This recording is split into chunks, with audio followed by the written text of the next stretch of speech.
This is the TJ Show, and we're welcoming Chris in Pensacola, Florida. Hey, Chris. Hey.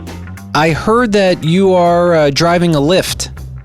Yes, I do. How is life in Lyftland? How are the passengers treating you?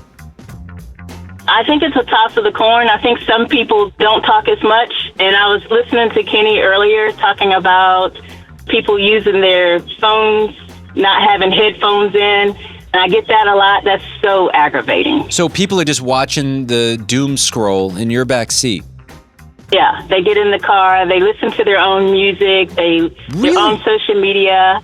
Yeah, it's the most aggravating thing. And I'm listening to you guys, and I'm thinking, like, be quiet, because I want to hear. I want to know what's going on.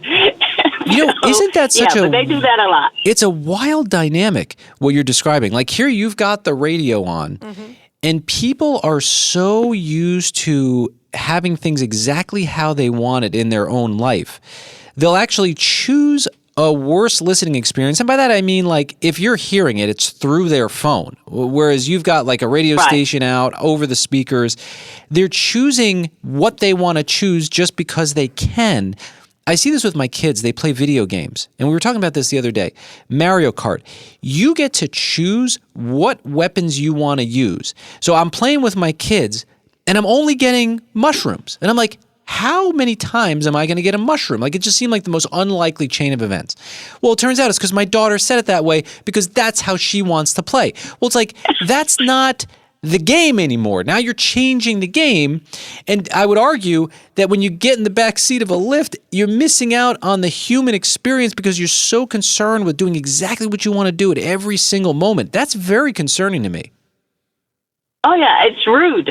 Yeah. Right. To get in somebody else's car and play your own music or play your, social media. It's rude. The rudeness is like a guarantee today. You're going to find rudeness pretty much everywhere you go. But what I'm saying is this a larger issue for humanity where people are so consumed with getting exactly what they want at every single second, they actually miss out on, in your case, in the back of your Lyft, maybe a great conversation with you, or maybe being exposed to something that wasn't programmed for their algorithm. It's actually one of the things that I love the most about the radio is there's this chance factor by flipping around radio stations that you don't get on this hyper-curated, everything's perfect for you feed that's on our social media. I think that that's becoming a lost thing. Like, you're only going to find what you pipe into your brain, and that can't be great for discovery and new thoughts and new ideas.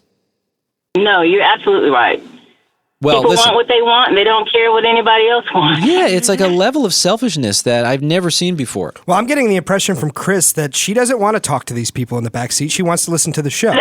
That's exactly true, Kenny. I appreciate that, and that's amazing. But I also am a huge fan of human interaction. So this is beyond our show. It's just this reality that is seemingly more and more normal. Chris, we love you. Thank you for keeping us on in your Lyft, and you be safe out there, okay? Thank you so much. You guys have a great day. Katie, what can we do for you? I heard you're a Lyft driver. Yeah, so I was actually listening to your bit talking to the other Lyft driver, that's what inspired me to call. Yeah. What did you want to say about that? I have had that experience, but I've also had another experience where I'm listening to the TJ show, and writers will interact with me because I'm listening to the TJ show. Oh, that's good news. That's awesome. Yeah. So they'll always ask me, they're like, what is this? Or they'll ask me, or they'll interact with what you're talking about on the show. I had somebody who was super quiet in the back seat one day, and then you started AI, and they told me they were an AI researcher. Oh, look at that. So you learn things about people listening to the TJ show. Katie, that's super encouraging to hear that. Look at that, striking up conversation out there in Lyftland. Yeah. Lyft should make us their official show on the radio. You don't have anything to talk about? Turn it on. Katie, what is the most exciting part of your life? I think getting to see my family. I moved down here from a big city to be near my family, so Ooh, that's now I beautiful. get to see them all the time. Yeah, Katie, I think that's a great move. I lived in New York and Boston, and now I'm near Philly, but we live in a small town. And we did it because my wife's family is here, and it's close enough to where my family is, and it is the most beautiful thing that we get to be close to family, and it's so worth it. Yeah, it's so important. It's so important to have those connections in your life. Where were you moving from? What big city? Washington, D.C. So not too far from Philly, actually. Yeah, there you go. From D.C. to Knoxville, Tennessee. Yep, that's right. I love that. Well, listen, I hope to get to Knoxville at some point. And, Washington, D.C. got very calm when you left. So I guess whatever you were up to there, it's settled down. That's a fact. Well, thank you so much, CJ. Thank you.